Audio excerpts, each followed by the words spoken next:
তুই চল জয়, দাদা ভাই তাড়াতাড়ি এসো। এই দিদির কি হলো? তোরা আমি কেন তোকে ছেড়ে গেলাম? এই দিদি ওঠ না, ওঠ না। দাদা ভাই দোয়েল কি করে এরকম হলো? দিদি তুমি একা কেন এলে? আমাকে কেন ডাকলে না? পুরো গেল কি করে? লাইট অফ কেন? আরে দাও এই দিদি, দিদি দিদি কি হচ্ছে তোমার? দিদি ও কেকটা খেতে চাইছিল, আমি রান্না করে গেলাম জল আনতে, তার মধ্যে ও কেকটা খেয়ে হঠাৎ করে বিষম থেকে কাশতে কাশতে পড়ে গেল। দিদি দিদি কথা বলো দিদি। এই দিদি দিদি এভাবে হবে না কাকাই, অ্যাম্বুলেন্স ডাকো। হ্যাঁ আমি ডাকছি। এই দিদি কথা বলো কথা বলো।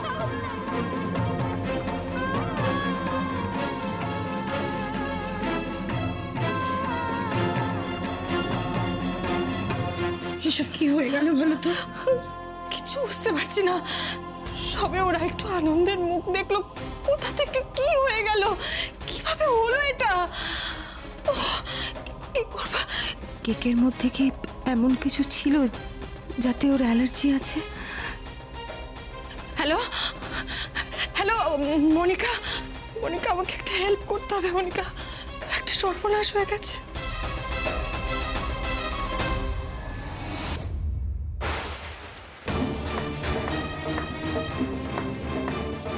কি দেখেছি? কি হয়ে গেল?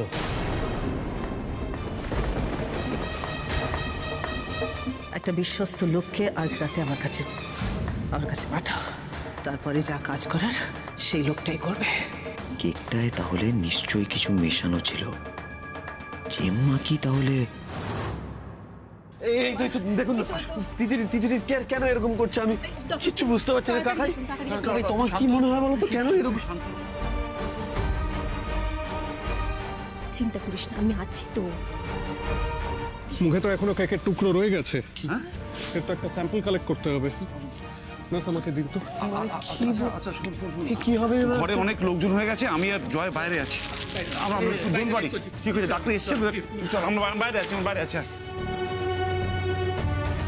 তাড়াতাড়ি তাড়াতাড়ি ডক্টর, তাড়াতাড়ি। আরে প্লিজ একটু দেখুন না তাড়াতাড়ি। টেনশন করো না, ঠিক হয়ে যাবে।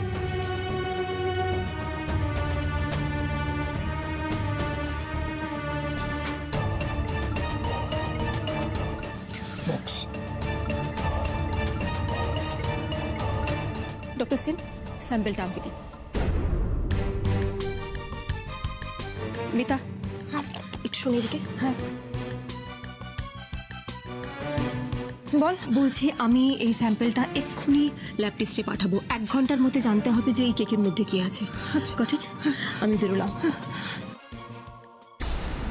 এই দিদি সমাজবাবু, প্রথমেই আমাদের যেটা ভাবতে হবে সেটা হলো এতটুকু কেকের টুকরো যেন স্টমাকে না চলে গিয়ে থাকে, তাহলে কিন্তু মুশকিল অনেক বেড়ে যাবে। আচ্ছা আর আপনি চেষ্টা করতে থাকুন বমি করানো। কি করতে হয় প্লিজ ডক্টর করুন, প্লিজ করুন। আস্তে আস্তে আস্তে বমি করুন, আপনার হালকা লাগবে। ইতস্তত করার কোনো ব্যাপার নেই। আপনি এরকম করতে থাকুন। এরকম? হ্যাঁ।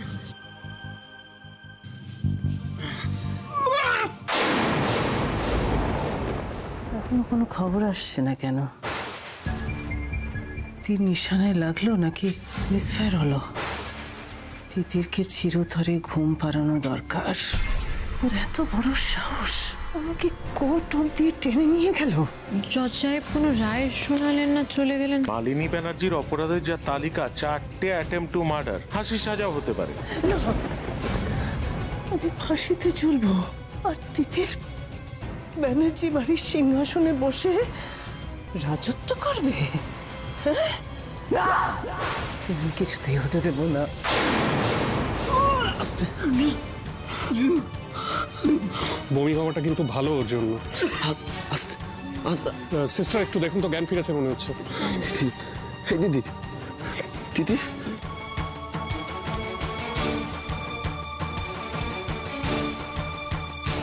জ্ঞান ফিরেছে মনে হচ্ছে। যাক, বমিটা করে ভালোই হয়েছে।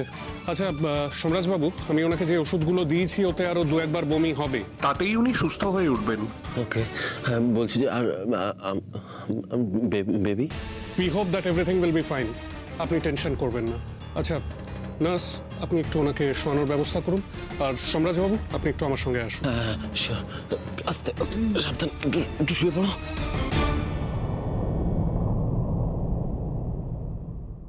হ্যাঁ হ্যাঁ ডক্টর বলুন। মনে হচ্ছে কেকটা স্টামাক অব্দি পৌঁছায়নি। Anyway she is out of danger now. এখন উনি রেস্ট করুন, আমরা বাইরে ওয়েট করছি। Thank you sir. Thank you. এখন একটু ঠিক লাগছে? আমি একদম ঠিক আছে, বিশ্বাস করো, কিচ্ছু হয়নি আমার, আমি একদম ঠিক আছে। ঠিক তো তোমাকে থাকতেই হবে এখন। আমাদের জীবনে নতুন একজন আসছে না, তার জন্য তো তোমাকে ঠিক থাকতে হবে দিদি। আর ডাক্তার বলে গেছে তুমি এখন আউট অফ ডেঞ্জার।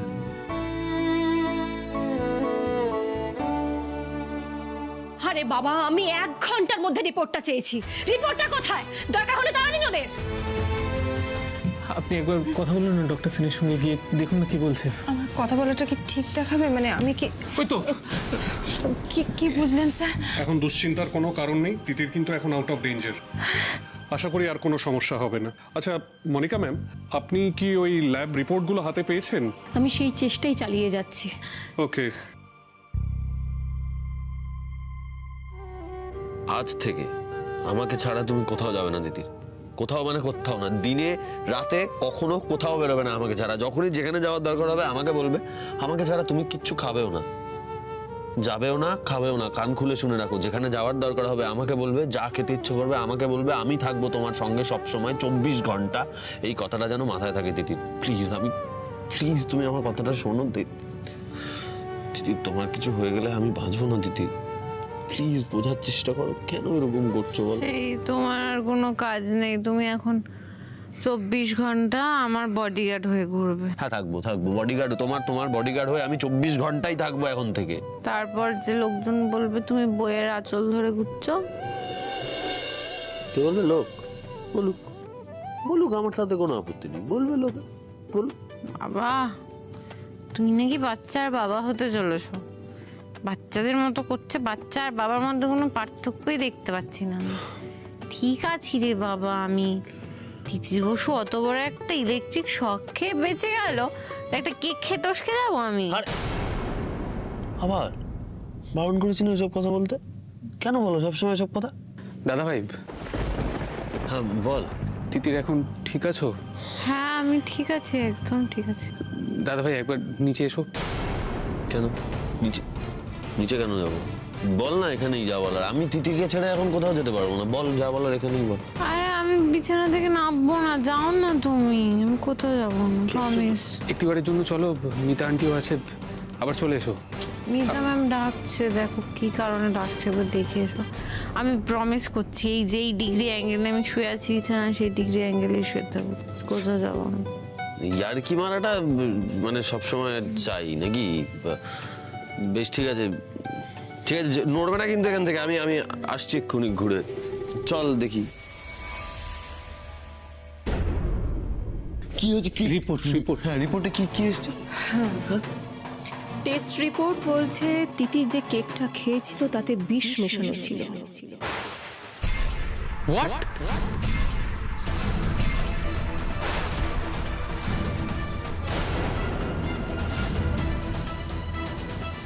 বিষ মেশানো? মনিকা, কি বলছিস তুই? তিতিরের কেকে কে বিষ মিশাবে বলতো? আরে তাছাড়া দোকান থেকে বিষ মেশানো কেকটা তো বাড়িতে কেউ দিয়ে যেতে পারে না। তার মানে তিতিরকে কেউ ইচ্ছে করে মারতে চায়। বলছি তোমরা এইসব কথা পরে আলোচনা করো প্লিজ। আমি এখন বেরোবো, আমার দেরি হচ্ছে। দেবী একটা রিকোয়েস্ট আছে, তোরা একটু তিতিরকে প্লিজ সাবধানে রাখিস। হ্যাঁ আমি বেরোলাম। কিছু বুঝতে পারছি না, এটা কি হয়ে গেল? দাঁড়া, কেকটা তো একজন ডেলিভারি বয় দিতে এসেছিল, আর দরজা তো আমিই খুললাম। তাহলে সেই ছেলেটাই মেশায়নি তো বিষ? কি বলছো? যে ক্রিমিনাল সে নিজে বিষটা মিশিয়ে কেকটা নিজে হাতে ডেলিভারি করতে এসেছে আমাদের বাড়িতে। এটা হয় মানে এত এত এত এত বড় কাছাকাছি কেউ করবে? বাহ বাহ বাহ বাহ বাহ বাহ বাহ। এবার নিশ্চয়ই তোমরা জেম্মার উপর সন্দেহ করবে। হ্যাঁ, কোন কথা থেকে কোন কথায় চলে গেল? বাহ, তাই তো হয়। বারবার সবকিছু ঘুরে জেম্মার উপরেই আসে। কিন্তু তোমরা বোধহয় ভুলে যাচ্ছ যে জেম্মা কিন্তু এখন এই বাড়িতে নেই। চুপ একদম চুপ। তোমাকে এসব কথা এখন কেউ বলতে বলেছে?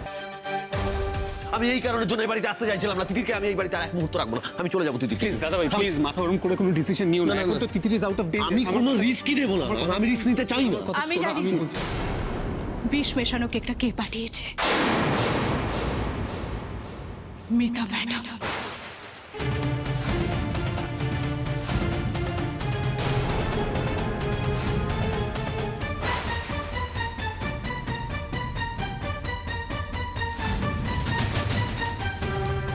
কি বলছো তুমি এটা দোয়েল? তোমার কি মাথা খারাপ হয়ে গেছে নাকি? আমি তিতিরকে বিষ দেবো? কেন, আপনি তো বিকেলে কাউকে একটা ফোন করে তিতিরের নাম, অ্যাড্রেস ইত্যাদি ইনফর্ম করছিলেন। কেক ডেলিভারির জন্যই নিশ্চয়ই করছিলেন কিনা বলুন। চুপ করে থাকবেন না, বলুন করছিলেন কিনা বলুন না। কিন্তু সেটা অন্য কারণে। কি হলো, আপনি চুপ করে আছেন কেন? কি কারণটা বলুন আমাদের। আসলে আমি তিতিরকে একটা নেকলেস গিফট করতে চেয়েছিলাম। আমি জানি যে সোমরাজ হয়তো আমাকে মা হিসেবে স্বীকার করে না, আমাকে মা বলে ডাকেও না, কিন্তু তিতির তো আমার ছেলের বউ, ওকে কোনোদিন আমি কিচ্ছু গিফট করিনি। তাছাড়া তিতির আমার জীবনে যা করেছে জন্য আমি ওর কাছে চিরঋণী থাকবো। আজকে যে আমি আমার পরিবারকে ফিরে পেয়েছি সবটাই ওর জন্য। তাই আমার মনে হয়েছিল যে ওকে আমি গোপাল প্রতিষ্ঠার দিন একটা নেকলেস গিফট করব। সেই জন্যই আমি অ্যাড্রেসটা দিচ্ছিলাম। আর তোমাদের যদি কারোর বিশ্বাস না হয় তাহলে আমি দোকানের মালিককে ফোন করে। কাউকে ফোন করতে হবে না আপনাকে। আর কোনো কিছু প্রমাণ দেওয়ার দরকার নেই। কেকে বিষটা কে মিশিয়েছিল সেটা হয়তো আমি জানি না, তবে আমি এটুকু জানি যে আপনি মেশাননি কেকে বিষ। দোয়েল, ওনাকে ওইভাবে কথা বলা তোমার উচিত হয়নি। সরি বলো মিতা ম্যামকে। আমি কোনো কথা শুনতে চাই না দোয়েল, তুমি। আচ্ছা দাদা ভাই, দোয়েলও তো খুবই স্ট্রেসড। দোয়েল, তুমি তো ভুল বুঝেছিলে, বলো মিতা আন্টিকে প্লিজ সরি বলো, উনি তো গুরুজন। Please please.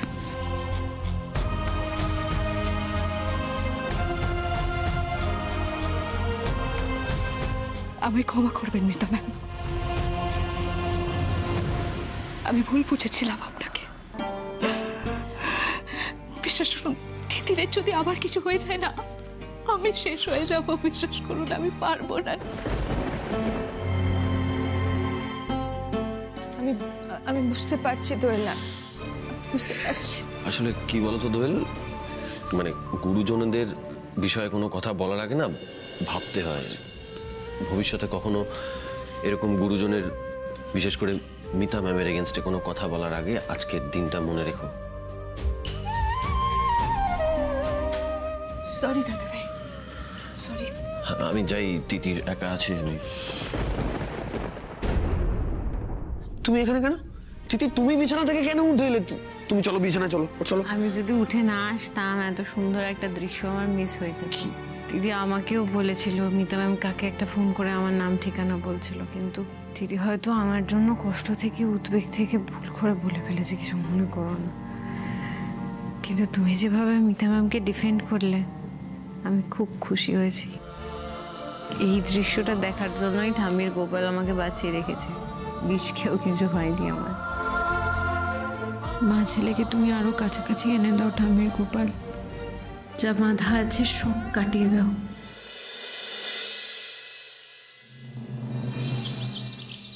হরে কৃষ্ণ কৃষ্ণ কৃষ্ণ কৃষ্ণ হরে হরে, হরে রাম রাম রাম হরে হরে,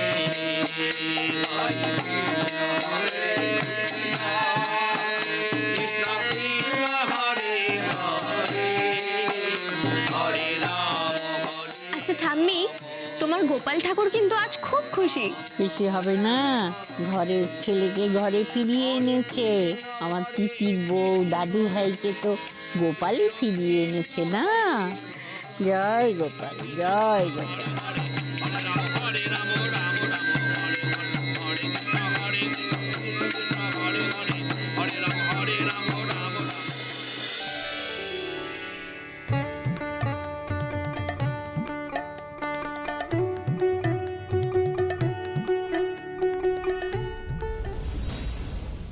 প্রসাদ নাও।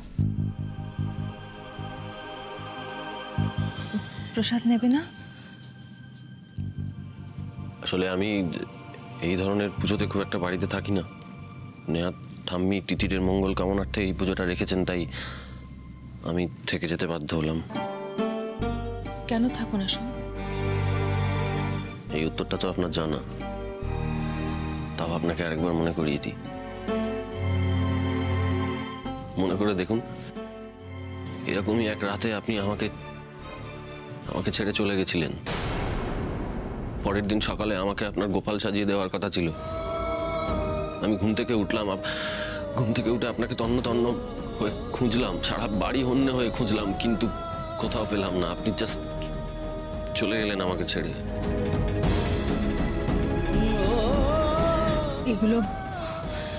এগুলো সব মালিনী ব্যানার্জির চাল সোমনাথ। হ্যাঁ, কিন্তু একটা বাচ্চা তো এই সমস্ত চাল বোঝে না, তাই না?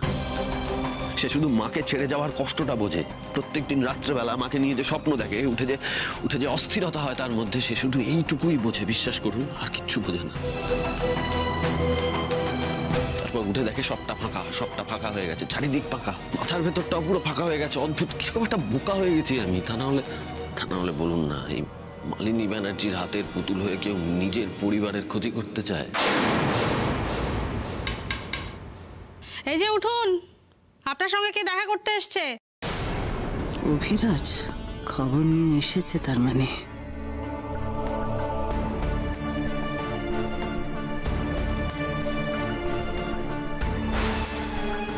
ওখানে দাঁড়িয়ে আছো কেন? এদিকে এসো, তাড়াতাড়ি এদিকে এসো, বলো কি খবর এনেছো।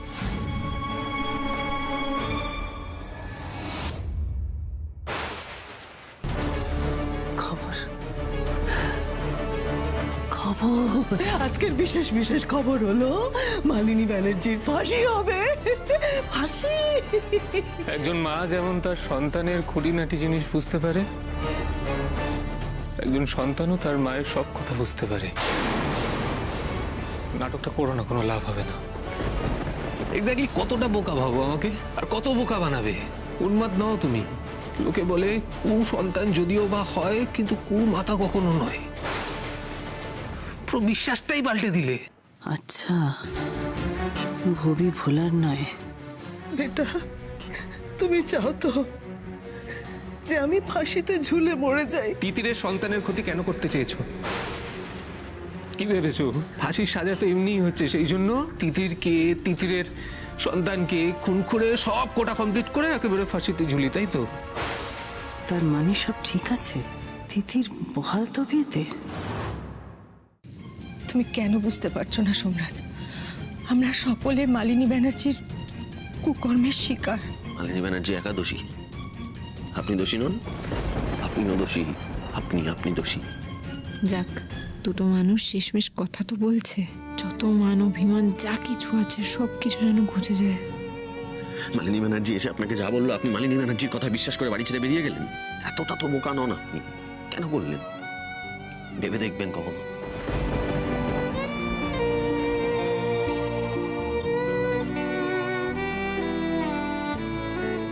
আমি যে ভাবলাম কাল রাতের পর সোমরাজের অভিমান অনেকটা কমেছে, তো দেখছি অভিমান কমার নামই নেই। তিতির, দেখো কে এসেছে। কি বলছো তুমি জয়?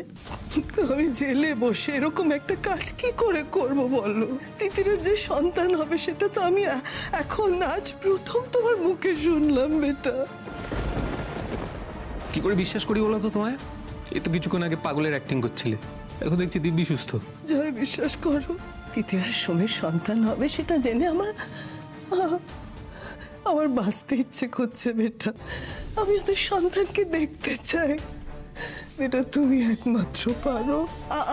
আমি তো কাউকে মারিনি জয়। তুমি পারো জয় আমাকে বাঁচাতে। একমাত্র তুমি পারো বেটা আমাকে বাঁচাতে। জয়, প্লিজ আমায় বাঁচাও। ওটা সম্ভব নয়। পারবে। তোমায় কোর্টে সাক্ষী দিতে হবে যে আমি মানসিক ভারসাম্য হারিয়েছি। আমার একটা শর্ত আছে। কি শর্ত বলো? আমি মানতে রাজি আছি বেটা, বলো কি শর্ত বলো। তুমি আজকের পর তিতির কত সন্তানের, দাদাভাইয়ের, ইনফ্যাক্ট ব্যানার্জি বাড়ির কারুর কোনো ক্ষতি করার চেষ্টা করবে না, কথা দাও।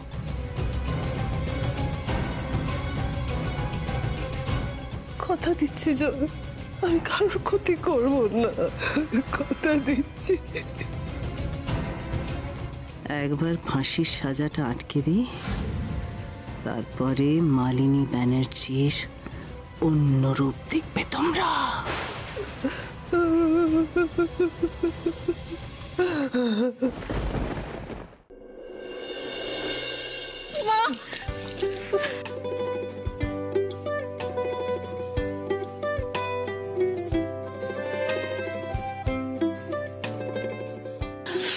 কেমন আছো তুমি? কোয়েল এখানে? ইস, লাস্ট কদিন কথাও হয়নি আর খবরও নেওয়া হয়নি। রে বাবারে, কি ভারী গো, কি এনেছো এতে করে? হ্যাঁ, ওর মধ্যে তো কিছুই নেই, যা আছে এর মধ্যে আছে, বুঝেছো? আচার, পাঁপড়, বড়ি, সব পার জন্য। আসি মা। হ্যাঁ, তারপর দিদি? হ্যাঁ, খুব ভালো করেছেন আপনারা এসেছেন। আসুন, ঠাকুর প্রণাম করুন, আসুন। হ্যাঁ, আসছি। হ্যাঁ,